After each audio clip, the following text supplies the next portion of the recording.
प्यारे दर्शकों नमस्कार। तारीख आज 17 जुलाई 2025, दिन वीरवार, हिंदी तिथि श्रावण माह कृष्ण पक्ष सप्तमी। आइए नजर डालते हैं हमारी प्यारी राज्य उत्तराखंड की तमाम बड़ी खबरों पर। वीडियो शुरू करने से पहले कमेंट बॉक्स में जय हिंद लिखकर हमें सपोर्ट करें। तो चलिए शुरू करते हैं। साहसिक पर्यटन को बढ़ावा, 4 दशक बाद नंदा देवी पर्वत को पर्वतारोहण के लिए दोबारा खोलने की तैयारी। प्रदेश में साहसिक पर्यटन को बढ़ावा देने के लिए लगभग 4 दशक के बाद नंदा देवी पर्वत को पर्वतारोहण के लिए खोलने की तैयारी चल रही है। भारतीय पर्वतारोहण फाउंडेशन, पर्यटन व वन विभाग इसके लिए प्रस्ताव तैयार कर रहा है। पर्यटन सचिव धीराज सिंह गर्ब्याल की अध्यक्षता में उच्च स्तरीय बैठक में साहसिक पर्यटन व पर्वतारोहण विस्तार पर गहन चर्चा की। बैठक में भारतीय पर्वतारोहण फाउंडेशन ने नंदा देवी शिखर को पर्वतारोहण के लिए खोलने का प्रस्ताव रखा। 1980 के बाद से नंदा देवी शिखर पर पर्वतारोहण पर रोक लगी है। इसके अलावा राष्ट्रीय सुरक्षा परिषद के दिशा निर्देशों के अनुसार सीमावर्ती पर्वत चोटियों में पर्वतारोहण अभियानों को स्वीकृति व संचालन पर भी विचार विमर्श किया गया। भद्रराज मंदिर में नया नियम लागू, अमर्यादित वस्त्र पहनकर श्रद्धालु नहीं कर सकेंगे प्रवेश। सिद्धपीठ भद्रराज मंदिर में श्रद्धालु अमर्यादित वस्त्र पहनकर प्रवेश नहीं कर पाएंगे। ये निर्णय मंदिर समिति की ओर से लिया गया। अगर कोई अमर्यादित वस्त्र पहनकर आता है तो मंदिर समिति उन्हें धोती उपलब्ध कराएगी। मसूरी से करीब 10 किलोमीटर दूरी 7,267 फीट की ऊंचाई पर स्थित भगवान भद्रराज मंदिर में हर साल बड़ी संख्या में श्रद्धालु पहुंचते हैं। मंदिर में 16 और 17 अगस्त को मेले का आयोजन भी किया जाता है। भद्रराज मंदिर भगवान श्री कृष्ण के बड़े भाई बलभद्र, जिन्हें बलराम भी कहा जाता है, उनके नाम से स्थापित है। कर्मचारियों के लिए सख्त नियम, 5,000 रुपए से अधिक का सामान खरीदने से पहले अफसर को बताना होगा। अगर आप 5,000 रुपए से अधिक का सामान खरीद रहे हैं तो पहले अपने अफसर को बताना होगा। घर में कोई भी जमीन खरीदना चाहेगा तो पहले अपने विभागाध्यक्ष को इसकी जानकारी देनी होगी। मुख्य सचिव ने इस उत्तराखंड राज्य कर्मचारी आचरण नियमावली 2022 का सख्ती से अनुपालन करने को कहा है। मुख्य सचिव आनंद बर्धन की ओर से सभी प्रमुख सचिव, मंडलायुक्त, विभागाध्यक्ष, जिलाधिकारी को पत्र जारी किया गया है।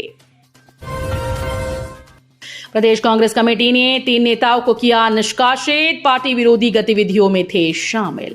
प्रदेश कांग्रेस कमेटी ने पार्टी विरोधी गतिविधियों पर 3 नेताओं को निष्कासित किया है। प्रदेश अनुशासन समिति ने कीरत सिंह रावत, चतर सिंह रावत व सुलेमान अली की प्राथमिक सदस्यता 6 साल के लिए समाप्त की। अनुशासन समिति के अनुसार पोखड़ा ब्लॉक कांग्रेस कमेटी अध्यक्ष कीरत सिंह रावत को पार्टी समर्थित प्रत्याशी घोषित होने के बाद भी विपक्षी उम्मीदवार के समर्थन में नामांकन वापस लिया। वहीं पूर्व ब्लॉक अध्यक्ष खिरसू चतर सिंह रावत पार्टी के समर्थित प्रत्याशी के खिलाफ चुनाव में लड़ रहे हैं। उत्तराखंड तकनीकी विश्वविद्यालय को मिली नई कुलपति, डॉक्टर तृप्ता ठाकुर को किया गया नियुक्त। उत्तराखंड तकनीकी विश्वविद्यालय को नई कुलपति मिल गई है। डॉक्टर तृप्ता ठाकुर को राज्यपाल एवं कुलाधिपति लेफ्टिनेंट जनरल गुरमीत सिंह के द्वारा कुलपति नियुक्त किया गया। वर्तमान में वो राष्ट्रीय विद्युत प्रशिक्षण प्रतिष्ठान में महानिदेशक के पद पर कार्यरत थीं। डॉक्टर ठाकुर वर्तमान में राष्ट्रीय विद्युत प्रशिक्षण प्रतिष्ठान फरीदाबाद की महानिदेशक हैं। उनकी नियुक्ति उत्तराखंड तकनीकी विश्वविद्यालय अधिनियम 2005 की धारा 9 के अंतर्गत की गई है। यात्रियों की जान जोखिम में डाल बिना अनुमति केदारनाथ पहुंचा हेलीकॉप्टर, मच गया हड़कंप। उत्तराखंड में हेली कंपनीज हेलीकॉप्टर संचालन में नियमों का उल्लंघन करने से बाज नहीं आ रही। ताजा मामला हेरिटेज एविएशन का है। कंपनी के एक हेलीकॉप्टर ने बीते सोमवार को उत्तराखंड नागरिक उड्डयन विकास प्राधिकरण की अनुमति निरस्त करने के बावजूद खराब मौसम में यात्रियों की जान को जोखिम में डालते हुए केदारनाथ धाम के लिए उड़ान भरी। इसे गंभीरता से लेते हुए यूकाडा ने मामले की जांच शुरू कर दी। साथ ही हेली कंपनी के हेलीकॉप्टर की यूकाडा के सभी हेलीपैड से हवाई संचालन पर रोक लगा दी गई। उत्तराखंड में हेली सेवाओं का संचालन करने वाली कंपनीज नियमों की धज्जियां उड़ाने से बाज नहीं आ रही, चाहे इसके लिए उन्हें यात्रियों की जान को ही क्यों ना जोखिम में डालना पड़े। हरेला पर्व पर सीएम धामी ने किया पौधारोपण, इस खास थीम पर किया गया कार्यक्रम का आयोजन। मुख्यमंत्री पुष्कर सिंह धामी ने बुधवार को हरेला पर गोरखा मिलिट्री इंटर कॉलेज परिसर देहरादून में हरेला का त्योहार मनाओ, धरती मां का ऋण चुकाओ थीम पर आयोजित राज्यव्यापी पौधारोपण कार्यक्रम में प्रतिभाग किया। इस दौरान उन्होंने समस्त प्रदेशवासियों को हरेला पर्व की हार्दिक बधाई और शुभकामनाएं दी। ऑपरेशन कालनेमी की तरह ड्रग्स के खिलाफ भी चलेगा अभियान। ढाबे व रेस्टोरेंट होंगे जांच के निशाने पर।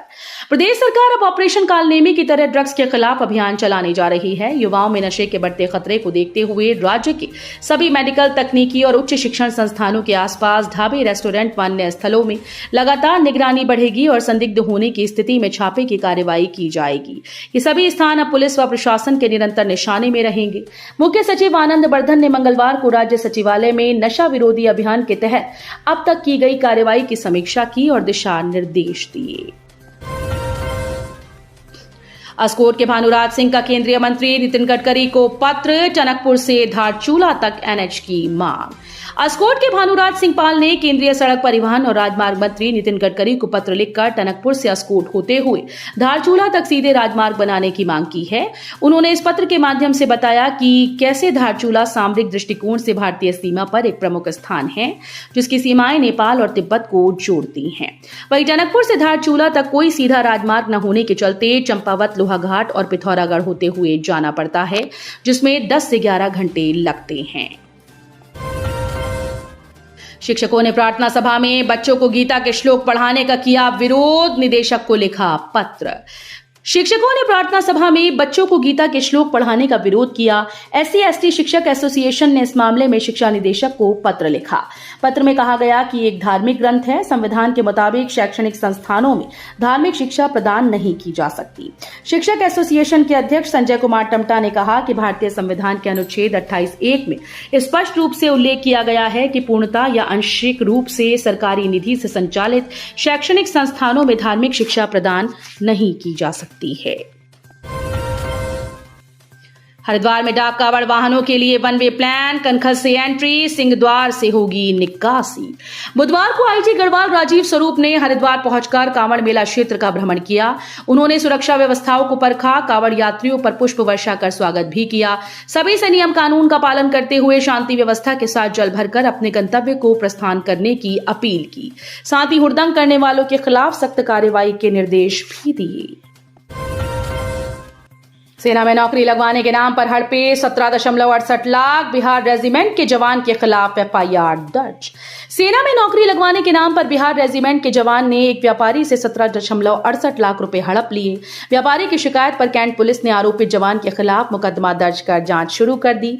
आरोपित वर्ष 2019 तक देहरादून कैंट में तैनात रहा। वर्तमान में वो असम कैंट में है। कालसी चक्राता मोटर मार्ग पर हुआ भूस्खलन, कहर बनकर टूटी पहाड़ी, मलबा हटाकर रास्ता खोला गया।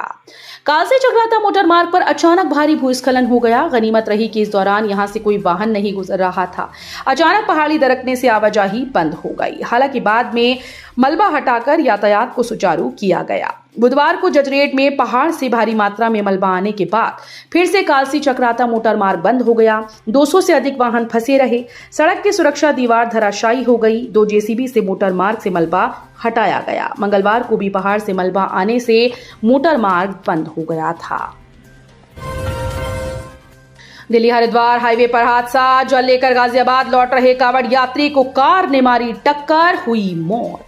रुड़की में नगला इमरती बाईपास के पास सड़क पार करते समय कांवड़ यात्री की कार की चपेट में आने से मौत हो गई। पुलिस ने शव को कब्जे में ले लिया है। इसके साथ ही कार की तलाश शुरू कर दी गई। हादसा दिल्ली हरिद्वार हाईवे पर हुआ। बुधवार को गाजियाबाद के क्रॉसिंग रिपब्लिक थाने के डुंडा हेड़ा निवासी पुरुषोत्तम शर्मा 66 वर्षीय अपने साथियों के साथ जल लेकर लौट रहे थे।